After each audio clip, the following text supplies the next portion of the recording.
Hello, good afternoon, good morning, good good evening, depending on where you are in the world. Welcome to the Usher You Arena Marketing Innovation Series, transforming live events with technology.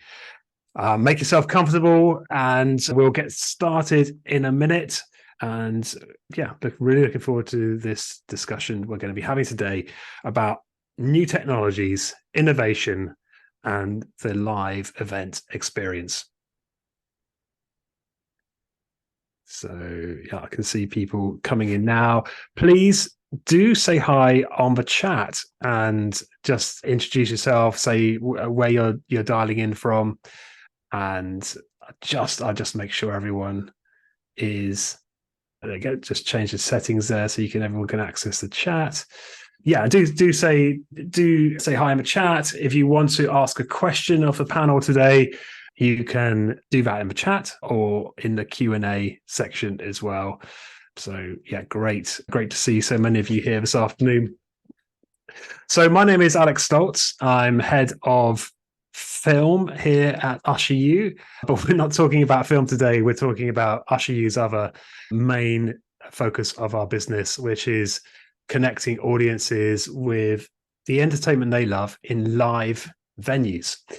And this particular session is focused on new technologies. And we've been looking at innovation in different forms, but now we want to really drill down on what are the innovative new technologies that are being implemented in the live entertainment space. What are the successful case studies for implementing these technologies? What are the challenges, and what are some of the what do we expect from the future here? What are we looking to see in the horizon? And as a venue owner and as a professional involved in the live experience space, this is hopefully going to be this is tailored for you. This is about giving you insight into what's coming down the pathway and how to adapt and to thrive in this super competitive landscape. So that's a brief overview, and now I would love to introduce our amazing panel today. And we have joining us from Verizon, Alison, who is product strategy, innovation, and partnerships at Verizon, focusing on 5G. Anton, and this is the first, I should have checked how I say your last name, Anton, before. I've always just known you as Anton. I'm going to go for it. Christodoulou. I got a thumbs up. Anton Christodoulou, who's CTO at Imagination, leading experiential design company based here in London. And last but not least, Kevin Vreeland, general manager at Veridas. And well, I think I would like to start with Kevin, if that's okay, because I would like to learn a bit more about Veridas to start with, about what you guys are doing with new technology and how you're working with live venues. Perfect. Thanks for the introduction, and thanks for having me today. Live venues, we're changing the way consumers interact at the venue, and I think that's the changes that we're seeing. How we can better get an ROI to the event, to the venue. With today's world, a lot has changed, and I have to say that I'm glad Verizon's on, because I think having the data that's out there and having the access to be able to do more things around capturing information on individuals, it allows us to have a better fan experience. And it all starts where we focus is really on identifying the fan and how they interact throughout the event, from getting into the event to maybe buying things, to where they are looking at advertisements, changing the way that the world has looked at, from people coming into the event based on a ticket to based on their identity, is a key way to maximize the ROI that venues and events can get. And that's how we kind of focus the changes in the world today. That sounds great. What does that mean in practice? Are we talking facial recognition?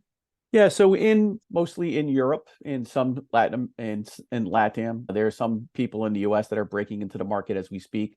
We start by basically tying the ticket to the individual with facial recognition. And the reason face, it's frictionless, right? I can just walk up and look at a device, and the device will allow me to go in.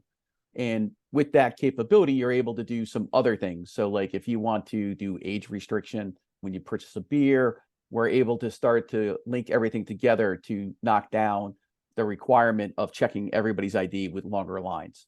So face is an easy way to do that without asking someone to pull out their wallet, to ask them to put their hand down on something. So we focus on using the facial aspects of somebody to really identify them throughout the venue. So coming in, when they interact to get a beer or actually food, if you do it at checkout in a cashless environment, we're able to do other things. You can take that with other partners that we have to really maximize the ROI of what they're buying and why they're purchasing it. So you can even understand the children that are there to understand what they're purchasing to better stock the store at the next event. Yeah. Yeah, I can imagine the data you're getting back on that is really rich, and it's for the customer, you're creating this more frictionless experience, but for the venue, there is, yeah, you're just getting like, well, you tell me, I suppose, are you seeing an increased ROI, increased F&B sales? Yeah, across the board, we first modeled everything on trying to say, oh, you go in and we can get you an extra beer because we've shortened the lines. But it turned out that that's only a small portion of the ROI.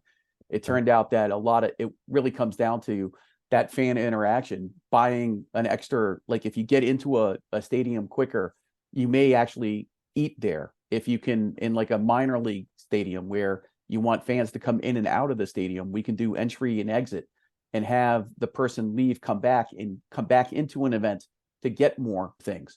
So changing the way that the fan is interacted at stadiums has increased the ROI significantly across the board. Yeah. I mean, it feels like, yeah, I could really see the benefit of that. And I can see as a fan going into my football matches, I know sometimes, you get held up at the turnstiles and it's just like it's a real pain. I can see that being frictionless. But I think and I do want to bring the other panelists in a minute, but it seems like this is a really great example to start with because it's cutting edge new technology. It's driving innovation in the venue, but you do have this sort of major kind of, maybe you have a major barrier in terms of this adoption of a new technology because people aren't used to having their face have that impact. And there's probably, security concerns and things like that. So it feels like a real, point where technology is meeting, innovation and new services. So yeah, how are you navigating that particular bit about adoption piece? Where are you getting pushback from the venues about, oh, we don't think our customers want this, or is it more or are customers happy with it? I don't know. I think, at first we thought there'd be a lot of pushback, but when we launched the first stadiums in Europe, the first time maybe 1,000 people signed up ahead of time, but then they got to see the experience that happened where the line was shorter to get in. They were able to do more things. So that next event became from 1,000 to 5,000. It continuously grows at each event that we do it.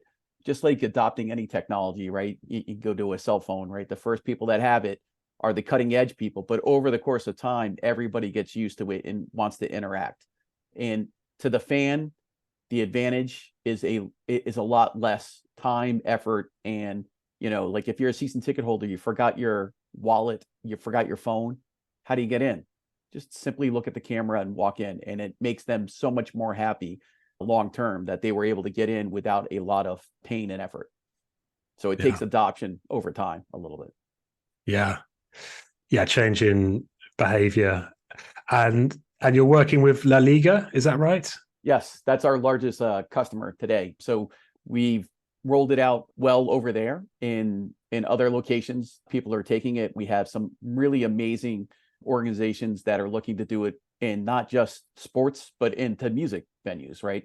How do you get people in and out of a music venue, an all-day music event, and allow them to come back? So again, having the capability of doing this and having the capability of having enough data to be at least Wi-Fi or 5G to get through was a huge factor in changing the way fans can interact at stadiums and events. Well, I'm pleased you mentioned 5G. That's a nice intro segue to Pam. Pam, tell us about what Verizon is doing in live entertainment at this time. We've invested a lot of money in infrastructure in venues. So, if you go to, major venues here in the US, sports venues, you'll see that the Verizon, network is very, very strong. That's in part due to our sponsorship of the NFL, as well as other, NBA and NHL teams. And that means that if you are on Verizon in these venues, you're going to have a great experience using your phone, meaning you can do everything to better, post Instagram, navigate the team app, and then do experiences like the one, Kevin is enabling, which is, the network is powering these better venue operations and interactive experiences with the event itself. That's one of our main strategies, is build out this great network and then add on services on top of it in order to power these experiences. So, fans have that optimal experience. We all know the pain points of a fan. Nobody wants to wait in line. They're there to watch the event, and they want to also interact with it. And, over time, people are using their mobile device more and more. Some of the live events or live experiences that we've done are things like a augmented reality game, where you could in real time toss a virtual football into a moving target on a field, and you could see everyone doing it at the same time. Without the strong network, you're just not going to be able to do that. We're also looking at, how we can utilize the network and to bring all the data in the venue together, so that you can make, the people at the venue can make real-time decisions for that better experience. So, Kevin mentioned, the idea of, well, the next day you can look at, an area of the stadium that maybe, too much product was sold, or we all want that problem, right? But maybe in real time you can fulfill that, right? Maybe it's not going to be perfect, and you have to have that infrastructure in place in order to monitor in real time the merchandise, whether that is food and bev or t-shirts.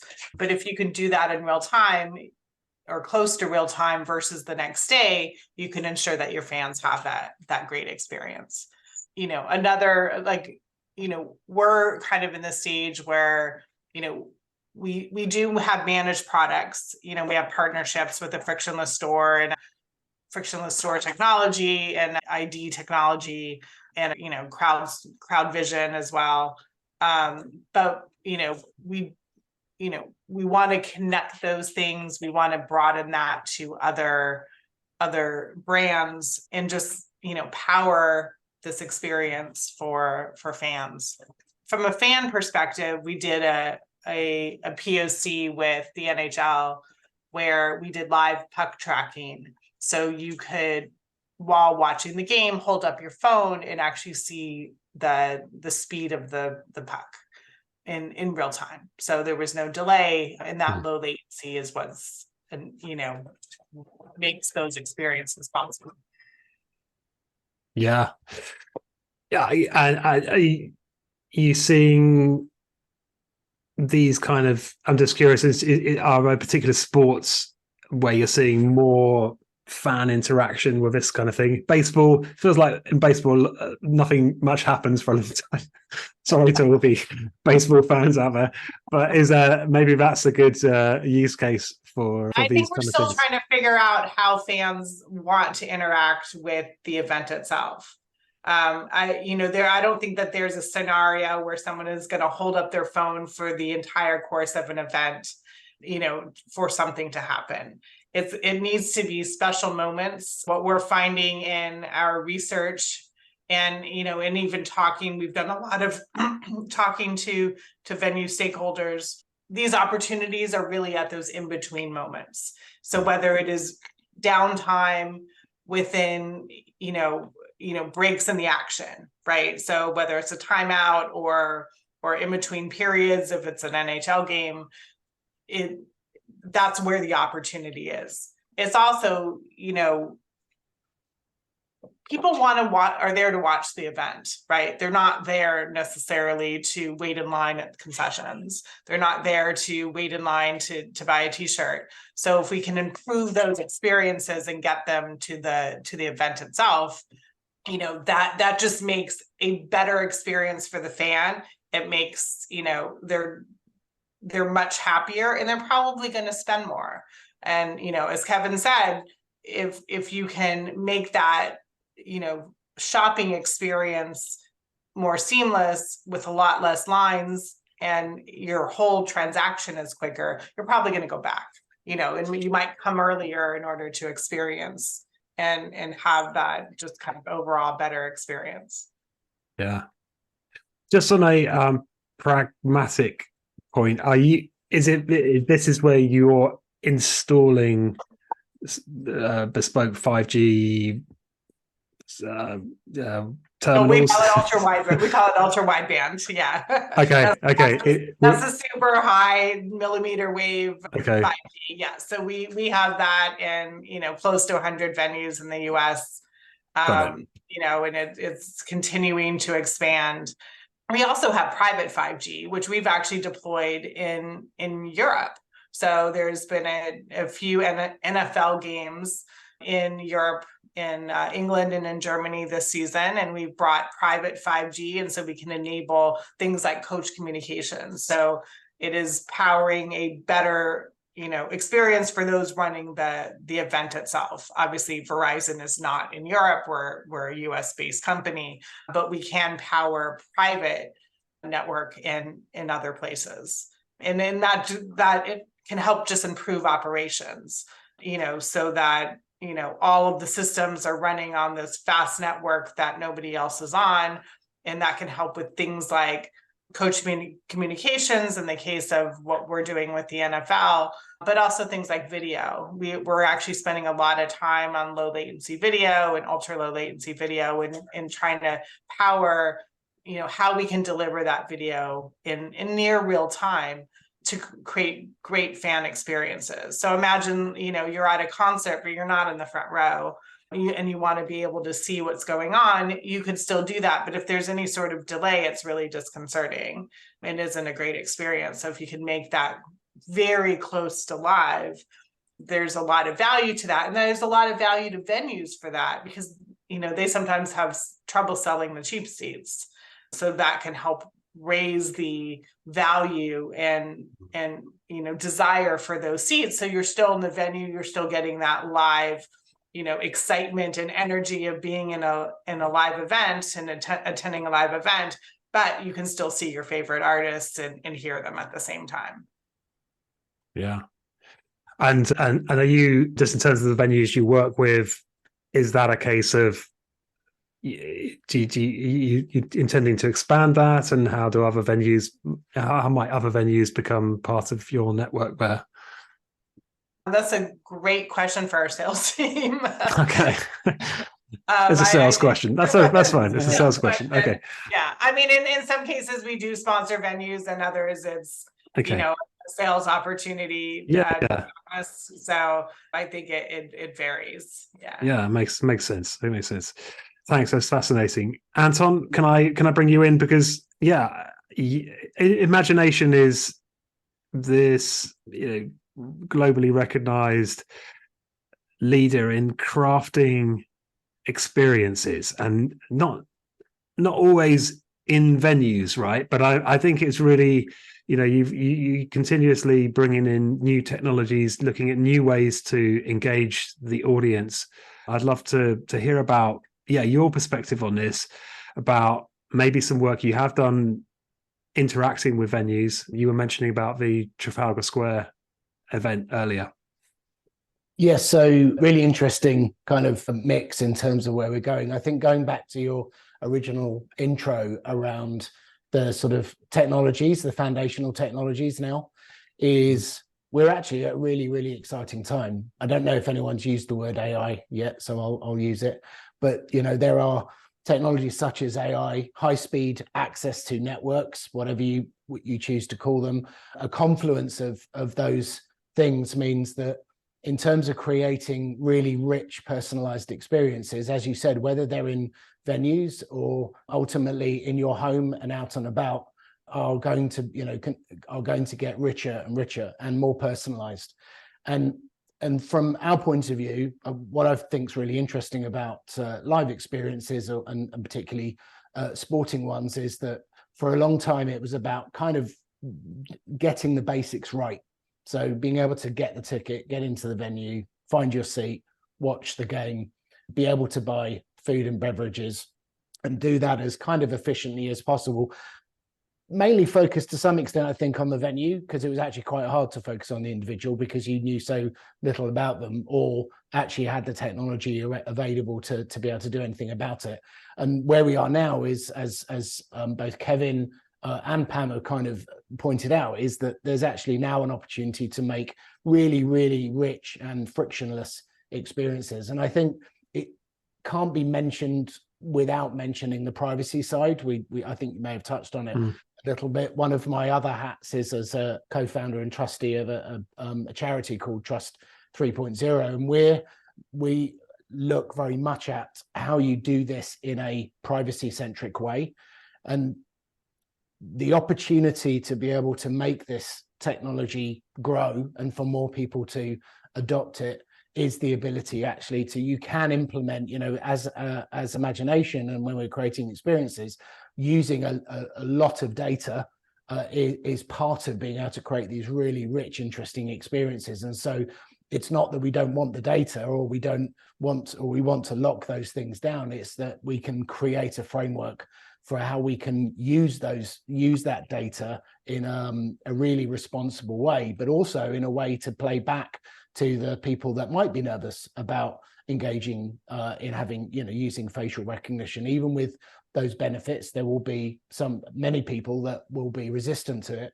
And actually, there's a real opportunity now with the technology available now to be able to address those face on and say, actually, there's a way of you getting these rich experiences while also being able to have access, by using facial recognition and just making sure that the way that data is handled is done in the right way. I won't dive into that too much here because I think that's probably a different talk or a different panel, but I think that's one important aspect of it. We talked about, so you mentioned Major League Baseball. So we do stuff in venues. We often do stuff everywhere else, from particular sites or pop-ups to large venues that are non-sports, through to doing things like New Year's Eve celebrations. We've worked with Major League Baseball for a few years now, when they were originally planning to bring the sport to Europe. And we started by developing smaller fan experiences, which culminated this year in creating a big fan experience in Trafalgar Square, where there was a baseball game. So instantly you'll say, you can't have a game of baseball in a Trafalgar Square. It's quite big, but it's not the size of a stadium. So we created essentially a cage with a netting on it, where we had professional baseball players who could essentially attempt to get the best score they could, a home run, and by tracking the ball in real time, and then instantly transposing the trajectory of that ball onto basically huge screens, where there was a a stadium, essentially using a real-time graphics engine.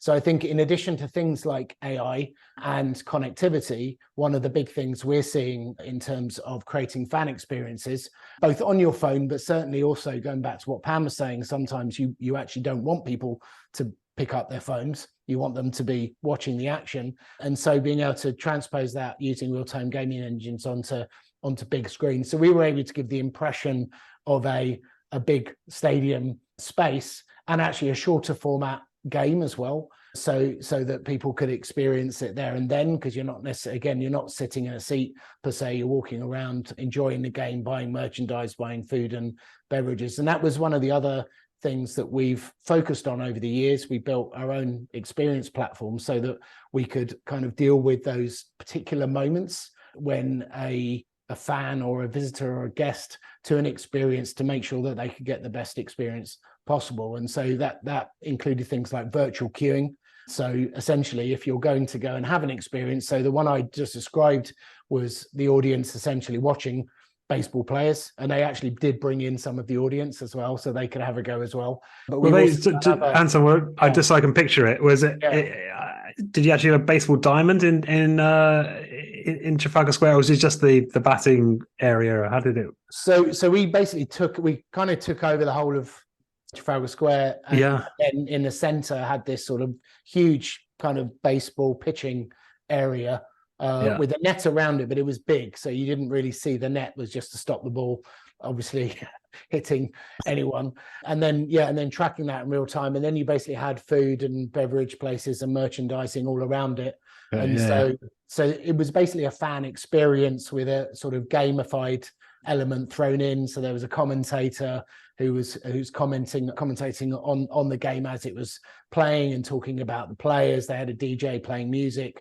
A lot of it was for obviously existing fans that were in London, say over from the US or other places, but as well as obviously anyone that was in London that could have an opportunity to experience it. And that was that particular one has toured around. So we've toured that globally in a similar format. And one of the interesting things is that when we started this, although we've done stuff in some of the stadiums as well for baseball, we hadn't done it in quite this way. And actually, we've sort of almost gone full circle where we're bringing some of these same types of fan experiences back into stadiums in the US, along with the actual format itself, to engage new audiences and get people, re-energized around that particular game or another experience.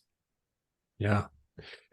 I mean, it's such a competitive landscape for attention right now, and although there is definitely this resurgence of appetite for the live experience, going out of the house, being with other people, there's so many different forms of ways that can take, from axe throwing to indoor golf to to sports and all kinds of weird and wonderful options. So yeah, I guess that's the thing for an arena. When you're working, Anton, with a venue or someone who wants to create an experience, where do you start? What are your sort of your foundational principles for creating something which is going to cut through and going to be memorable for people?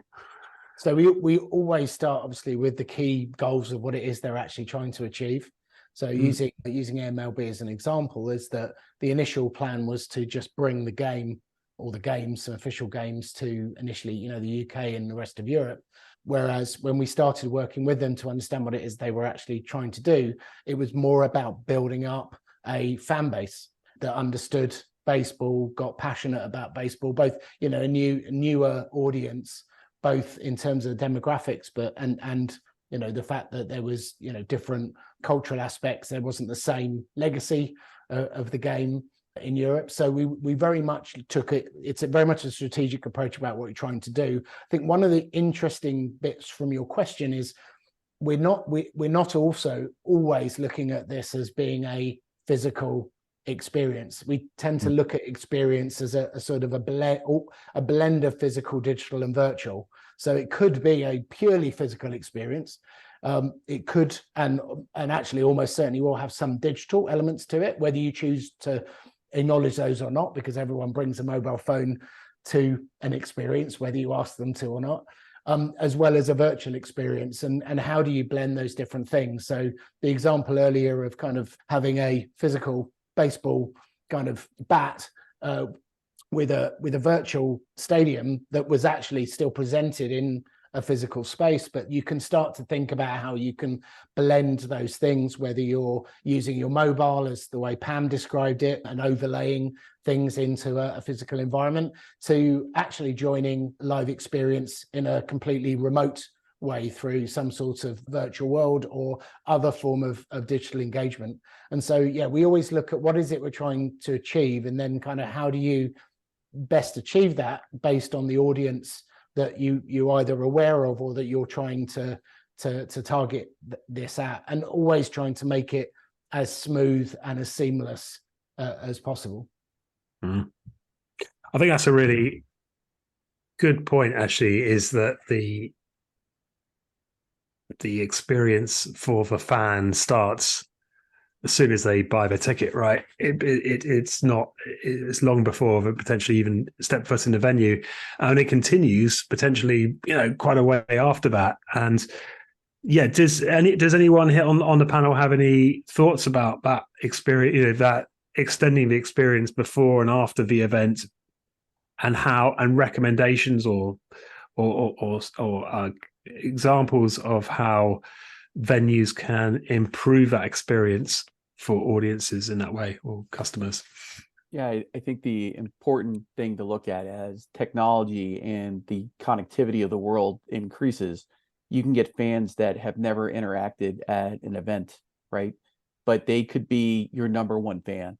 So what I liked about Anton, we do physical and logical, right? So we can tell the person even behind a computer or watching that TV, but they could be the bigger fan, and they could be in, let's just say their team is in Boston, but they could be in the middle of the country. How do you get that fan to be acknowledged as their biggest fan? And if you start to do things ahead of time, interact with them, virtually verify their identity, create an avatar about this individual, and when they show up, you're going to have the data to say this person is the guy that we want in our stadium. We also do it the reverse way, that if you're the guy you don't want in the stadium, like in the UK, you have the soccer fans that are getting rowdy, right? We can actually limit them from even getting into the stadium. But you want that nice fan that you've had interaction with for years. Maybe you want to give them a different experience in the stadium. So you can do things where, like Pamela was saying, like you could add some experiences maybe to them in the stadium. But we know that they've been a great fan externally. So they've been doing different events externally, like, you have in-game apps that companies are doing in venues. But now you can actually bring that person up and be like, this person scored here, and put them on the Jumbotron for a minute and have that person be happier at the event, which will drive future revenue for the organizations. So yeah, I like that comment. It was good. It was great.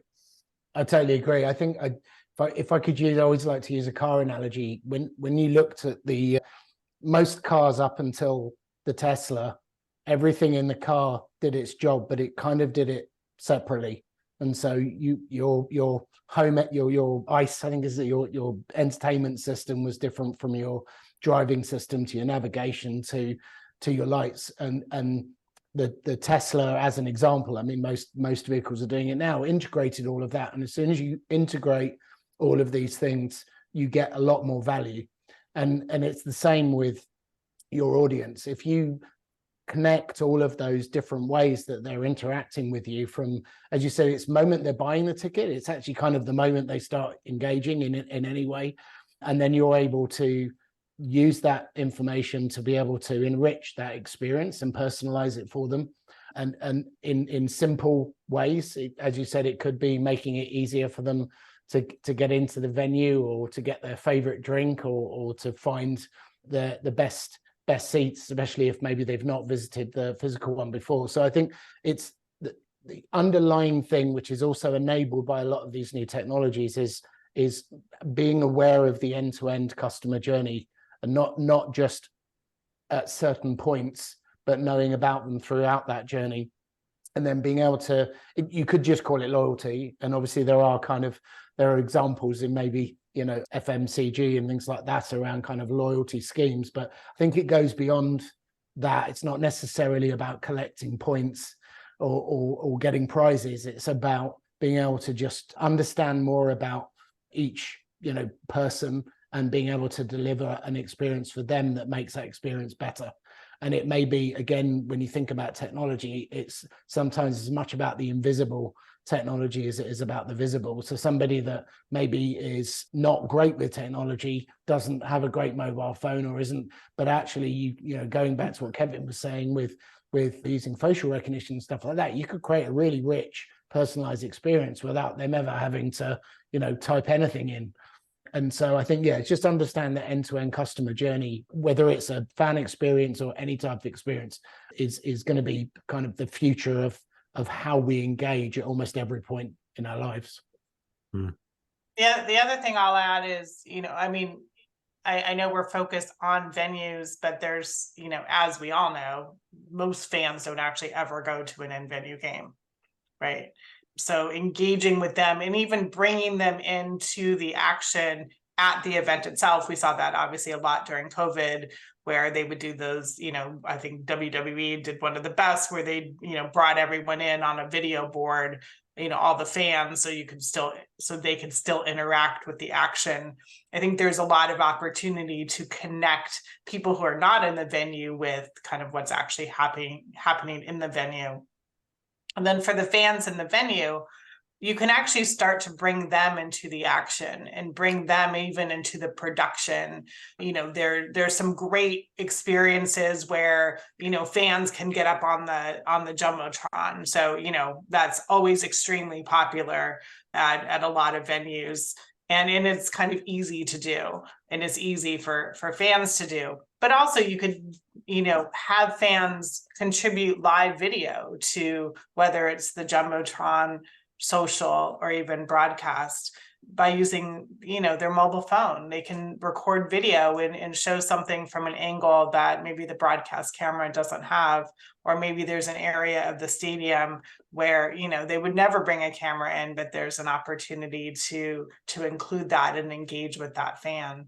Fans want to be part of the action, a lot of them, not all of them, but as especially young people today, that's the challenge. To me, what I see in these sports that are, it's quite expensive to go, and it's aging, right? And so we need to bring in these interactive experiences to really engage with those younger fans who frankly are distracted, right? This is why MLB had to shorten their games, because it was so long.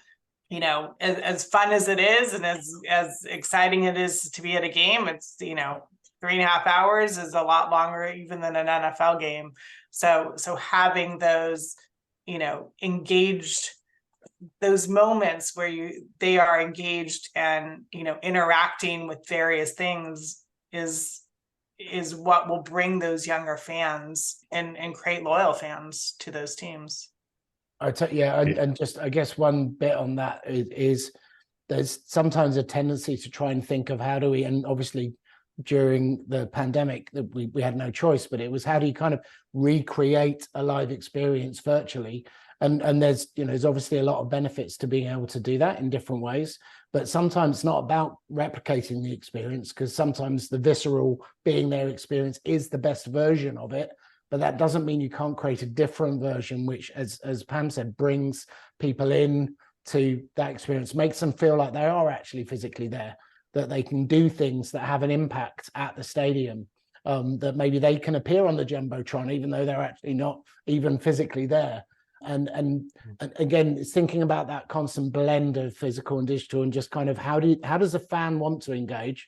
How distracted are they? Is it something they want to do while they're playing video games, or can you make the video game part of that? And being able to create that blend is and I think that's certainly where we're going to see more and more of that develop as these technologies mature. Yeah, I think one of the gone a different sport altogether, but like if you look at F1, right? I think building the person's identity and knowing where the person is in the event will allow like technology as, you know, the phone to interact, right? You're sitting in front of a location that you're only seeing your driver for maybe 2-3 minutes of the entire race, but having that capability to know where they are on the track to give them an update that their driver's offline. I think that's where you're going to start to see some other additional things pop up, especially now that the data capabilities at the arenas are so great, right? You're going to see these whole different interactions, things that no one even thought of before, like the baseball comment. I didn't even think of this until last week when someone approached us and said, how do you get a fan back into a stadium, leave a stadium, come back in? And it's because the 20-something-year-olds don't want to sit through a baseball game for 3 hours. But if it gets exciting, they want to walk back in and they can't. And the venues are getting smarter to say, we don't want to lock this person into the seat the entire time, as much as that how we maximize our revenue. But having them come back after they left to go to a bar is increasing the revenue beyond belief in like a minor league baseball team. And that's where you're going to see some interesting things happen, which will drive the rest of the market to change over the course of time. Yeah, I was really talking about innovating the whole experience, aren't we? And the whole concept of the event. Can we talk a little bit specifically about some technologies? We have talked about facial recognition a little, and Anton summoned AI briefly. But in terms of a personalized experience, you would have thought AI would be, or generative AI, perhaps it would be, really something to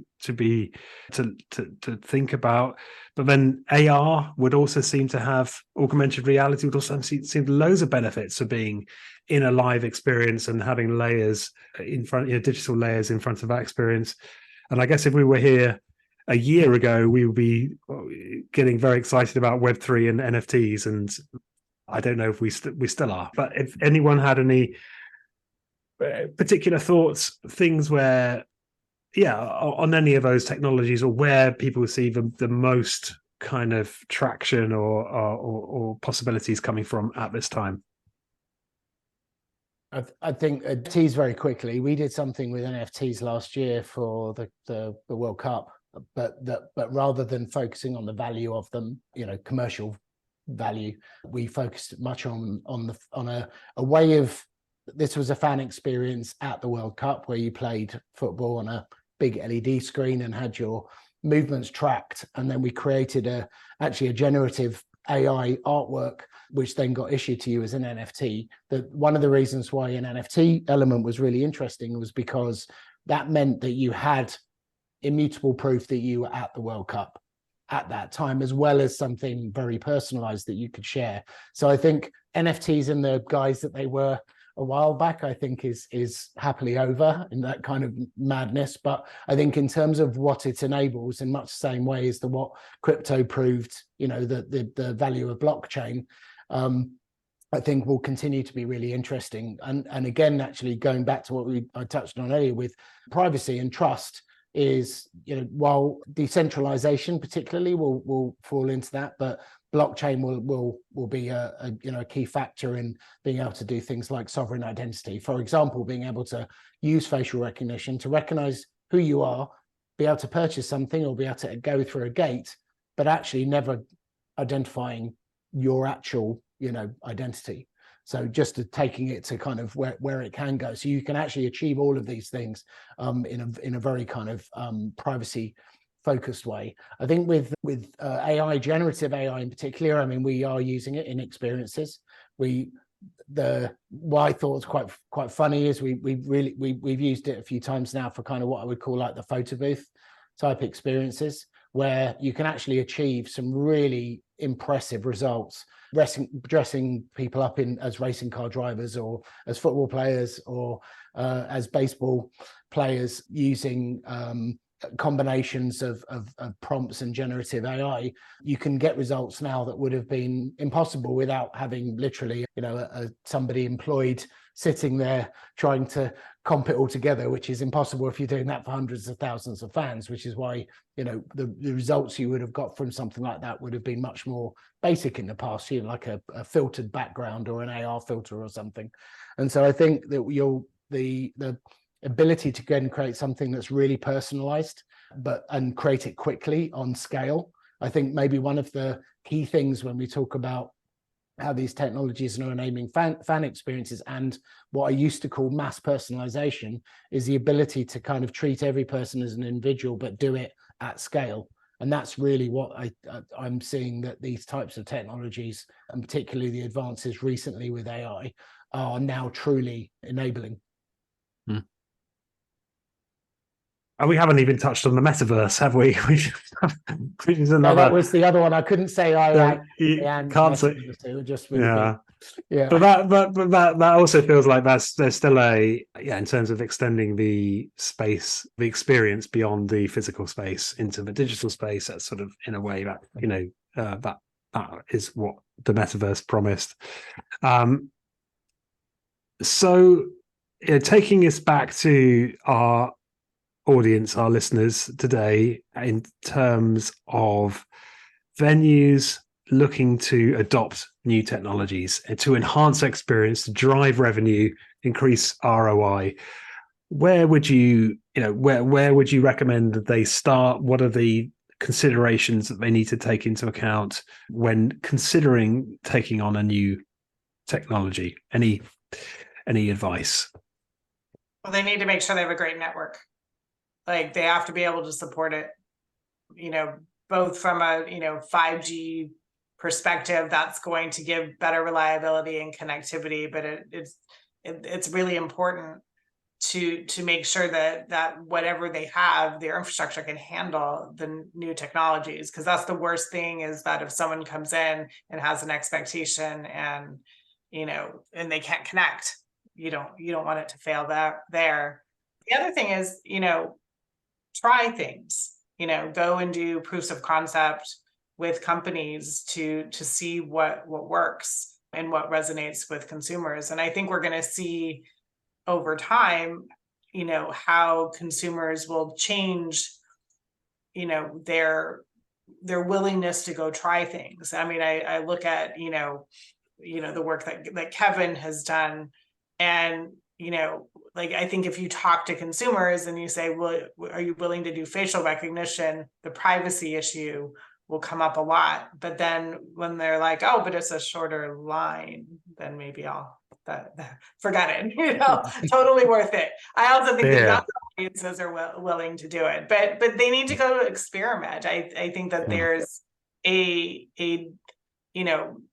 momentum kind of takes in, and it's hard to change the way you do business, and I think that's what's required. But you have to go test and try it out with the fans who are coming to your venue, knowing, by the way, that someone coming to a team event is going to be very different than someone coming to a concert, because someone who comes to a basketball game probably has come to the venue a bunch of times and has like very specific ideas of how they want to experience the venue. Someone coming to a concert probably, it's likely they've never been to that venue, or maybe they've only been once. So you have to tailor the experiences to the audience that is attending the events that you're at the venue.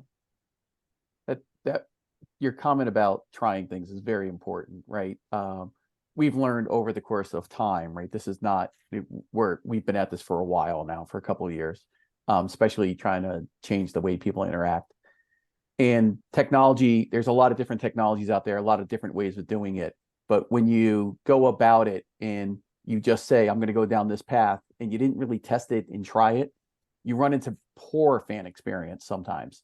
And you buy, like, we built things with purpose behind it. And it seems minor in some cases, some of the things that we've done, but it's done for reasons that people don't really understand. Like, I use an example in Chile. They launched, we were just down there doing some studies for some sports arenas down there. They don't have the connectivity down there yet to be able to support certain things. So you have to store things locally to have a better fan experience. And if you don't build the technology with that in mind, the guys that we were down there and other people were looking at were struggling with that fan experience. And we made it, the interaction, different and better for the event. And I think that's, your comment was dead on, right? Look at different things. understand what your fans want. Find companies that have spent time and energy and staff to go build the technology to have those better fan experiences. Because just jumping in because you think this little thing over here looks neat sometimes is always not the right answer, because it doesn't work when they get there. And we've had a lot of learning experience, and I think that's what makes us different when we actually show up and talk to stadiums and events. So yeah, I completely would agree with Pam and Kevin. I think the infrastructure thing's really interesting. When we started kind of building sort of really interactive experiences on scale over 10 years ago, we had exactly the same challenge where we had to build essentially on-site technology to be able to achieve a lot of that. We were able to kind of optimize that, but obviously as things have progressed and you can start to leverage cloud in a much more effective way, that opens up what you can do with that experience. And so, as you said, kind of making sure the experience is geared towards the experience, not the technology. There is, we've used a few buzzwords today, not least me, and there can be a tendency, especially with that marketing sort of side of things, to kind of look at a new technology and jump on the bandwagon. As I think it was Kevin, you said, purpose. Like, be really clear about what is the experience from a creative point of view. One of the things I love about Imagination is we're a creatively led experience design company. We're not a technology company. We build, and actually often build, quite agnostic technology components because we don't want to be restricted creatively. But we'll always come at this from kind of what could the best experience look like, and then what technology is out there that you can use to bring that to life. And sometimes things like NFTs or the metaverse at the right time can work because as a marketing tool, but don't forget why you're doing it, because if you're only doing it to just kind of be on that bandwagon, the chances are it will fail or you won't get the results that you expected. And it's been, again, is it ROI? Is it building up deeper engagement, more fans? Is it connecting with the super fans that have never been to an event? Be really, really clear about what you're trying to achieve. And then the great thing now is that actually there's lots of technologies that you can harness, and sometimes quite cutting edge technology you can harness, prototype and test on a reasonable scale to get it right, and then build it out from there. Great advice. We have a couple of questions for the panel. Larry Longhurst has asked, how would you recommend designing a new venue for flexibility for future tech? That's a great question. Any thoughts other than having a great network? You gotta put the new network in. That, from where I'm sitting, the only thing you got to do is put a better network in. Yeah. That sounds like a great advice. And we also have Pam, sorry. And have a couple $1 billion, I think. Yeah. Look at the Intuit Dome. I mean, it's going to be phenomenal. Yeah, I think it's the electricity, water, connectivity. Make sure if you've got those, and then I think you can build other components on that. But I think definitely without, as you say, without the technical infrastructure to support it, it's a lot harder, and actually it gives you a lot more flexibility. Yeah. Anish D is asking about innovation via the marketing website for the venue, as that's where the fan journey ideally starts. Anton, I guess you've done quite a lot of stuff with creating web portals, introductions to the fan experience. Any thoughts on that? Yeah, so I'm just going to read it through it. So I think it actually comes back to what we were talking about earlier about integrating the back end and having as agnostic as possible back end in terms of knowing your customer. Because essentially a website or whether that's a mobile app or a web app or some other form of interaction, is the move over the last few years, without going too technical, is historically a lot of that intelligence was put in the web app itself, which is very, very hard to manage, maintain, build cost-wise. So try and build as much of it in the back end as possible so that you've got those kind of elements of what you know about a customer in modules. And then when you're building the web app at the front end is really about surfacing what it is they want to do at that point. And so then it's more of a design task. It's basically making sure you've got a really simple UI in much the same way as Kevin was talking about when you enter a venue, making it as seamless as possible to share, register, and those sorts of things. And then just making sure that the same data points that you're using at a venue or during a virtual experience are the ones that you're using on the web app. So you're essentially talking to the same system, but through a different lens. Yeah. So yeah, I agree with all of that. Quick plug for Usher U. That's what we do. We build the websites, and we've integrated with Ticketmaster, for example. So you've got that seamless purchase journey. Amazing. We have quick question from Eric. Eric Schwartz. Sorry, I'm not going to try and pronounce your last name, Eric. Apologies. But any ideas on how to integrate engagement beyond the event so the fan looks at it from a different? Well, I think we touched on a couple of these ideas, haven't we? I think that's been a big theme of today's conversation is don't think about the fan experience as just in venue. Think about the whole life cycle. And I suppose actually another thing we haven't talked about is think about the lifetime value of that customer, isn't it? And it's not just that one-time experience. Well, think about repeatability, scalability. Right. So yes. You want that fan to come back and have that constant interaction, but it also needs to be scalable. Having, kind of one-off things is challenging and great to test with, and can be a great, marketing headline. And, I know Anton's company does a lot of great events, but it sounds like they're building a platform so that they can scale it and repeat it. And that's so important, because otherwise this is not going to be cost effective. Yeah, absolutely. Well, I think it's a good place to leave it. This has been great. I've learned so much. Thank you so much, Anton, Kevin, and Pam, for today. Thanks everyone for joining. We will be sending a recording of this to everyone who registered and attended. And yeah, thank you so much for this conversation, guys. I really appreciate all of the insight. And I think there's some really practical takeaways there for venues and anyone in the live experience space for including new technologies. Build the network. Thank you, guys. Have a great evening, afternoon, rest of the day. Brilliant. Thank you, Alex. Thank you. And nice, and everyone else. Yeah. Nice to meet you all. Cheers now. Take care. Bye. Bye. Bye.